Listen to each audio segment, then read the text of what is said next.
कांग्रेस के शहजादे खुलेआम कह रहे हैं कि कांग्रेस पार्टी मुसलमानों को आरक्षण देगी। साथियों, अभी मुझे तामलुक की सभा में जाना था, लेकिन वहां वेदर ठीक नहीं होने के कारण मेरा हेलीकॉप्टर वहां लैंड नहीं कर पाया। लेकिन तामलुक के हजारों लोग अभी टेक्नोलॉजी से इस सभा के साथ वहां जुड़े हुए हैं, तो एक प्रकार से मैं एक साथ 2 सभाएं संबोधित कर रहा हूं।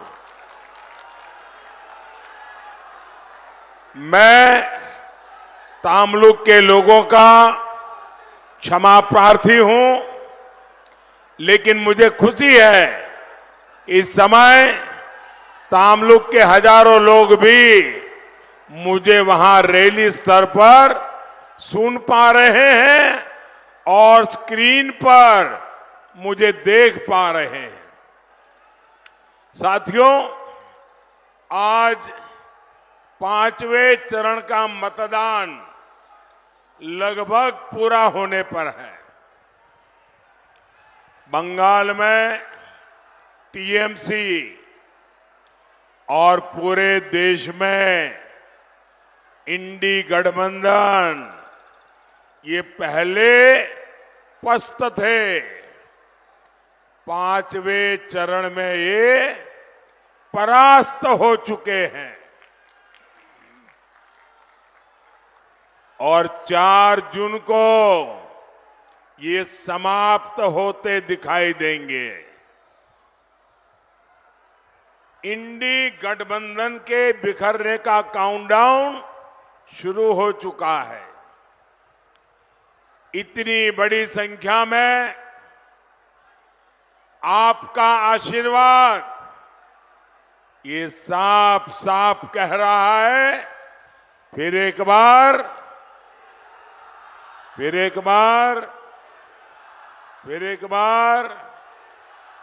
आभार, एक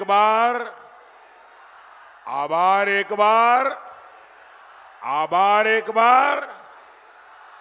साथियों, हार सामने देख पूरी टीएमसी का आक्रोश चरम पर है। बंगाल के लोग इनको वोट नहीं दे रहे हैं, इसलिए कभी बीजेपी को गाली, कभी बंगाल के लोगों को धमकी। कल तक टीएमसी कांग्रेस को गाली दे रही थी, अब वो कह रही है हम इंडी गठबंधन का हिस्सा है। लेकिन बंगाल के लोग जानते हैं कांग्रेस ये डूब चुका जहाज है और टीएमसी के जहाज में भी छेद हो चुका है।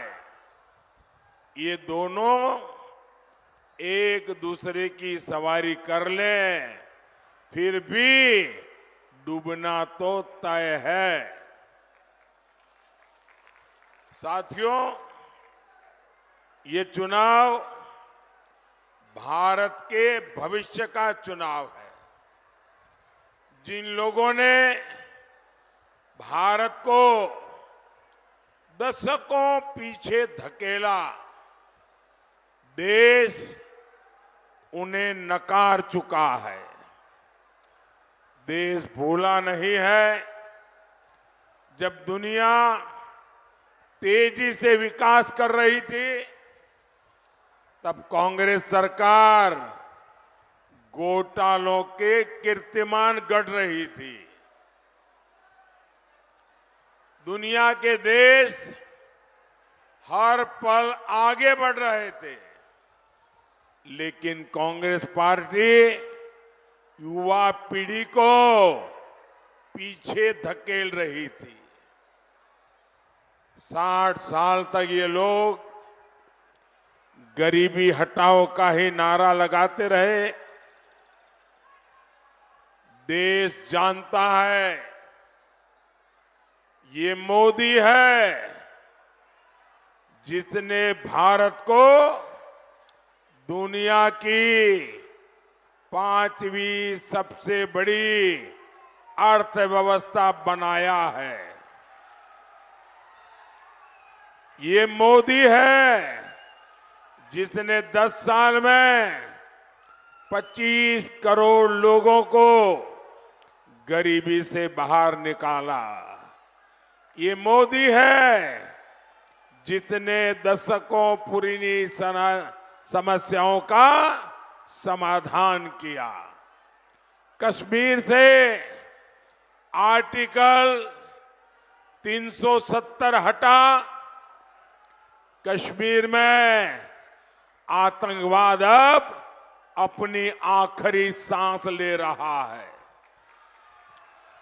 पाकिस्तान को मुंह तोड़ जवाब मिला, नक्सलवाद की कमर टूटी, भ्रष्टाचार पर लगाम लगी।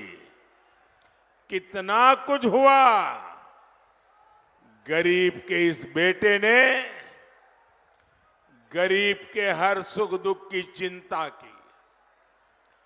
गरीबों को बिना कट, बिना कमीशन के पैसा सीधे उनके बैंक अकाउंट में मिलने लगे। पहली बार 4 करोड़ गरीबों को पक्के मकान मिले। 50 करोड़ से ज्यादा गरीबों के बैंक के खाते खुले। हमारी माताओं बहनों को शौचालय मिले, उन्हें उज्ज्वला सिलेंडर मिले, धुएं से आजादी मिली। ये सब किसने किया? ये सब किसने किया? ये सब किसने किया? ये सब किसने किया? ये सब किसने किया? ये सब मोदी तो निमित्त है, ये सब आपके एक वोट ने किया है। ये आपके वोट की ताकत है कि जिसके कारण कभी नहीं हुआ वो आपके सही वोट ने करके दिखाया। इस बार भी आपका वोट विकसित बंगाल बनाने के लिए, विकसित भारत बनाने के लिए।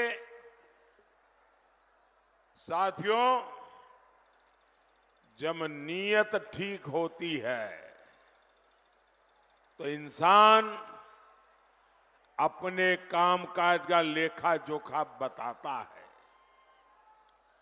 जब नीयत में खोट होती है तो बहाने बताता रहता है।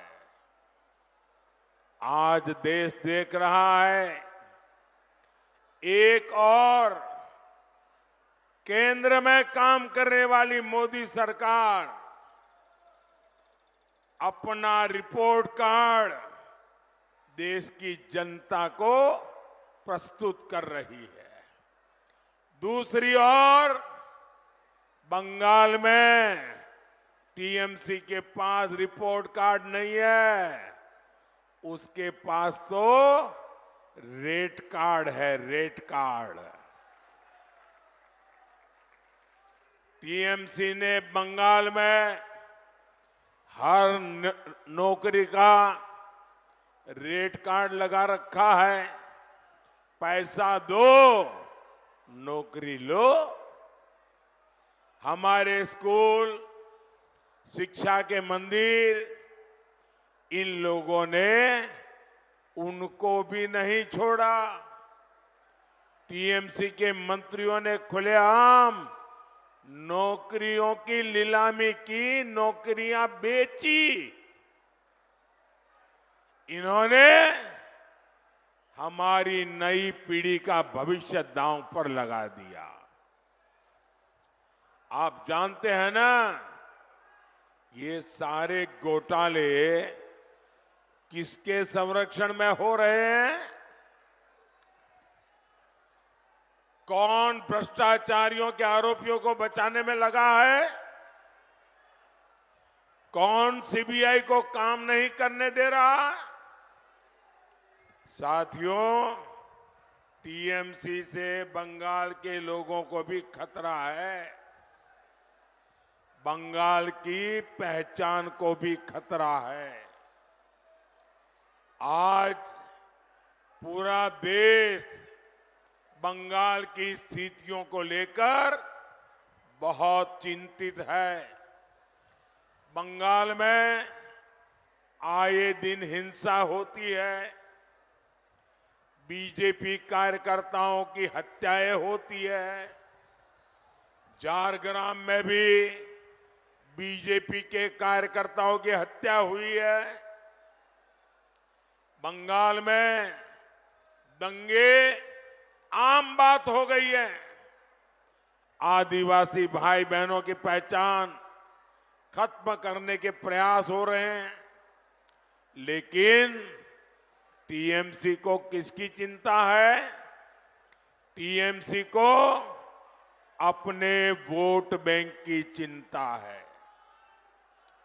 ये लोग घुसपैठियों को बुला बुलाकर बसा रहे हैं। सीमावर्ती इलाकों में बंगाल के लोगों की आबादी घट रही है। आप मुझे बताइए, घुसपैठिए हमारे देश में आते हैं, एक किसकी जमीन पे कब्जा करते हैं? हमारे दलित, हमारा पिछड़ा, हमारे आदिवासियों की जमीन पर एक कब्जा करते हैं। भाइयों बहनों, टीएमसी कांग्रेस मिलकर घुसपैठियों के कब्जे को कानूनी बनाना चाहती है। कांग्रेस पार्टी कह रही है वो सबकी संपत्ति की जांच कराएगी, फिर आपका पैसा, आपकी जमीन अपने वोट जिहाद वालों को, वोट बैंक वालों को दे देंगे। क्या मैं जरा आपसे पूछना चाहता हूं, क्या आपका अधिकार आप किसी को छीनने देंगे? क्या ये बात आपको स्वीकार है? क्या आप होने देंगे? क्या साथियों, बाबा साहब आंबेडकर धर्म के आधार पर आरक्षण के खिलाफ थे। यही हमारे संविधान की मूल भावना है। लेकिन इंडी गठबंधन वाले पूरे देश में एससी, एसटी, ओबीसी का आरक्षण अपने वोट बैंक को देना चाहते हैं। इन्होंने कर्नाटका में ओबीसी का आरक्षण छीनकर मुसलमानों को दे भी दिया है। मैंने कांग्रेस और इंडी गठबंधन को 23 अप्रैल को चैलेंज किया था। मैंने कहा था कांग्रेस पार्टी लिख करके दे कि वे कभी भी एससी, एसटी, ओबीसी का आरक्षण नहीं छीनेगी और यह आरक्षण मुसलमानों को नहीं देगी। इसके बाद से कांग्रेस और इंडी गठबंधन वालों को सांप सूंघा हुआ है। सांप, उनके मुंह पे ताला लग गया है, उनकी बोलती बंद हो गई है। आज 27 दिन हो गए, कांग्रेस ने कोई जवाब नहीं दिया है। और मुझे पता है कांग्रेस जवाब देने वाली भी नहीं है। आज ही मैंने सोशल मीडिया पर कांग्रेस के शहजादे का एक वीडियो देखा है। ये बात बड़ी गंभीर है। मैं आप सबसे कहता हूं, मेरी इस बात पर गौर कीजिए। मैं मीडिया वालों को खास कहता हूं, जिन मीडिया वालों ने, जिन इकोसिस्टम ने ये गौर संप्रदायवादी लोगों की चमड़ी बचाने का काम किया है, वो भी जरा कान खुल करके सुन लें। ये वीडियो 11-12 साल पुराना है। ये कांग्रेस के शहजादे का वीडियो है। इस वीडियो में कांग्रेस के शहजादे खुलेआम कह रहे हैं कि कांग्रेस पार्टी मुसलमानों को आरक्षण देगी। एक तरफ उस समय के प्रधानमंत्री डॉक्टर मनमोहन सिंह ये बार बार कहते थे कि देश के संसाधनों पर पहला अधिकार मुसलमानों का है, और दूसरी तरफ रिमोट कंट्रोल से सरकार चला रहे शहजादे का ताल ठोक कर ये कहना कि कांग्रेस मुसलमानों को आरक्षण देगी। यही कांग्रेस की सच्चाई है, जिसे कांग्रेस और उसके इकोसिस्टम ने बरसों तक देशवासियों के सामने आने नहीं दिया। पिछले दिनों मैंने बहुत सारे टीवी इंटरव्यू दिए, बहुत सारे मीडिया में इंटरव्यू प्रेस में दिए, और हर टीवी वाला आता था, मुझे पूछता था कि कांग्रेस के मैनिफेस्टो में तो नहीं लिखा है। आज मैं बहुत बड़ा सबूत पेश कर रहा हूं। शहजादा खुद बोल रहे हैं कि वो मुसलमानों को आरक्षण देंगे। यानी इन लोगों में 3 बुराइयां साफ है। एक, ये इंडिया अलायंस वाले, कांग्रेस वाले, उनके साथी पूरी तरह 100% ये कम्युनल है। ये भारत की बिन सांप्रदायिकता के संविधान के गौर विरोधी है। दूसरा, ये गौर जातिवादी है। और तीसरा, ये गौर परिवारवादी है। ये तीनों बुराइयों से भरे हुए हैं लोग।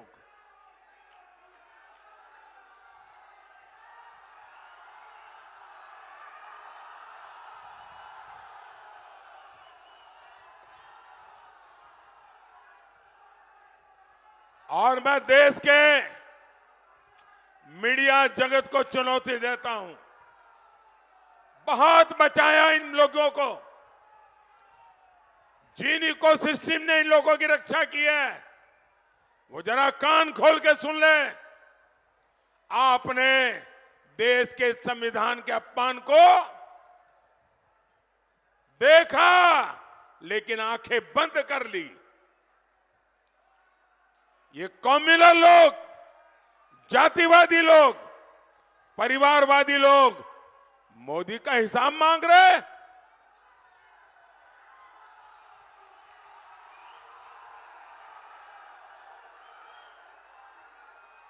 और आजकल मैं हर दिन उनका एक कच्चा चिट्ठा सबूतों के साथ खोल रहा हूं कि कितने गौर कम्युनल है, ये कितने गौर बिन सांप्रदायिकता के विरोधी है।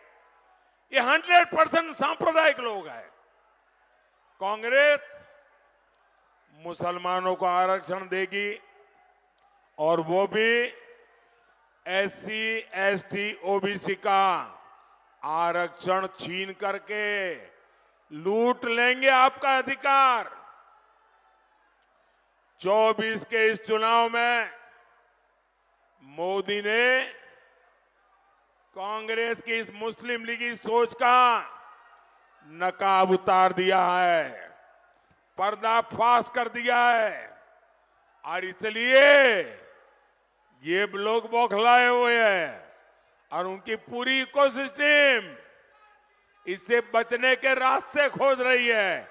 मोदी ने आपको ऐसा पकड़ा है, देश इस चुनाव में आपको सजा देने वाला है। मैं आपसे पूछता हूं, क्या सामान्य वर्ग के लोग, एससी, एसटी, ओबीसी वर्ग के आप लोग इंडी गठबंधन वालों को, टीएमसी को अपना आरक्षण छीनने देंगे? अपना अधिकार छीनने देंगे? साथियों, बंगाल में आपकी आस्था पर आक्रमण करने की जिम्मेदारी टीएमसी सरकार ने ले रखी है। टीएमसी के नेता कहते हैं कि राम मंदिर तो अपवित्र है।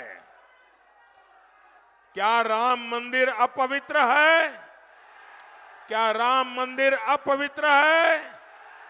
क्या टीएमसी के इरादे अपवित्र है कि नहीं है?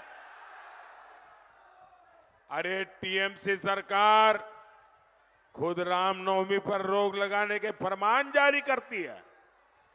टीएमसी के गुंडों से रामनवमी शोभा यात्राओं पर हमले करवाए जाते हैं। अब तो यहां की मुख्यमंत्री खुद हिंदू संतों को धमकी दे रही है।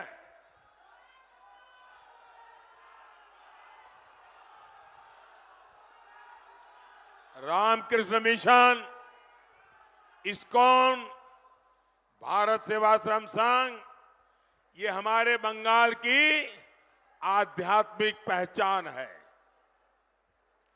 यहां की सीएम मंच पर से इन महान संस्थाओं को धमका रही है और इस धमकी ने टीएमसी के गुंडों का हौसला भी बढ़ा दिया है। पता चला है कि जलपाईगुड़ी में रामकृष्ण मिशन के आश्रम में कल रात को तोड़फोड़ की गई है। आश्रम में काम करने वाले कर्मचारियों के साथ मारपीट की गई है, उनको धमकी दी गई है। ये बंगाल को अब किस तरह ले जा रही है टीएमसी सरकार? कभी बंगाल में रामकृष्ण मिशन को धमकियां मिलेगी, आश्रम में तोड़फोड़ होगी। क्या किसी देशवासी ने कभी सोचा था? लेकिन अपने वोट बैंक को खुश करने के लिए टीएमसी सरकार हद पार कर रही है। रामकृष्ण मिशन का अपमान, हमारे संतों का यह अपमान बंगाल कभी भी सहन नहीं करेगा।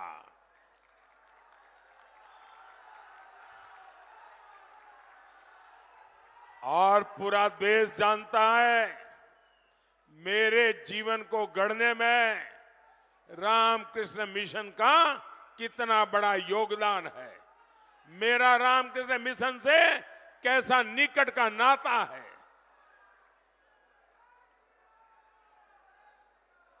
प्रधानमंत्री होने के बाद भी जब भी अवसर मिला, अगर रात्रि को रुकना था तो रामकृष्ण मिशन के सन्यासियों के साथ जाकर के रुकता हूं।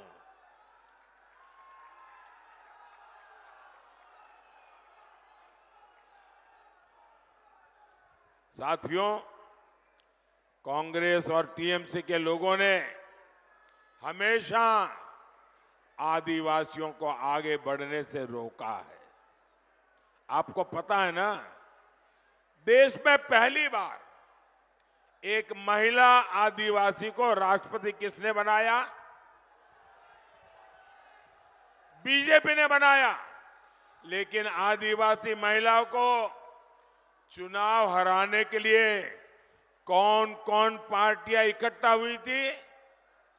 ये सारे टीएमसी वाले, ये सारे कांग्रेस वाले, ये सारे वाम वाले, इन सब ने देश की आदिवासी बेटी को राष्ट्रपति बनने से रोकने की दिन रात कोशिशें की थी, लेकिन मोदी है, उनके आगे उनकी चलती नहीं है।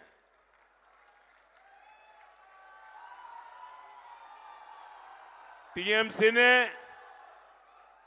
अपनी पार्टी के नेता को उनके खिलाफ उतारा था। आप मुझे बताइए, जो लोग आदिवासी महिला को राष्ट्रपति नहीं बनने देना चाहते, उन्हें आप लोगों के पास आकर के वोट मांगने का अधिकार है क्या? उन्होंने आपसे विश्वासघात किया है कि नहीं किया है? आपसे अन्याय किया है कि नहीं किया है? तो ऐसे लोगों को घुसने देंगे क्या? साफ कर देंगे ना इस चुनाव में? साथियों, मोदी बंगाल के विकास के लिए काम कर रहा है। 2019 में आपने बीजेपी को मौका दिया, मैंने विकास के लिए पूरी ताकत लगा दी। हमने झारग्राम में नया मेडिकल कॉलेज खोला, हमने बंगाल की रेल कनेक्टिविटी को बेहतर बनाने के लिए काम किया, हमने यहां झारग्राम चाकुलिया की तीसरी लाइन का निर्माण किया, रेलवे स्टेशनों को आधुनिक बनाया। हमारा झारग्राम स्टेशन भी अमृत स्टेशन बन रहा है। लेकिन साथियों, जहां कानून व्यवस्था तबाह होती है, वहां निवेश पर भी असर पड़ता है और उद्योगों का विकास भी नहीं होता है। हमारा मेदिनीपुर और तामलुक उद्योग की संभावनाओं से भरा हुआ है।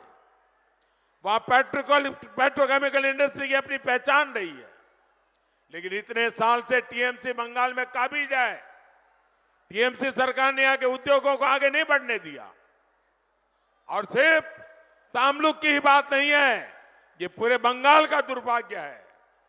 साथियों, आपका एक वोट टीएमसी के पूरे सिंडिकेट पर भारी पड़ेगा। इस बार पार्टी ने तामलुक से जस्टिस अभिजीत गंगोपाध्याय जी और कांथी से सोमेंदु अधिकारी जी को जिम्मेदारी दी है। आप झारग्राम से मेरे साथी डॉक्टर प्रणव टुडू को भी भारी वोटों से जिताए। तामलुक में और झारग्राम में आपका दिया हुआ हर वोट सीधा मोदी के खाते में जमा होगा।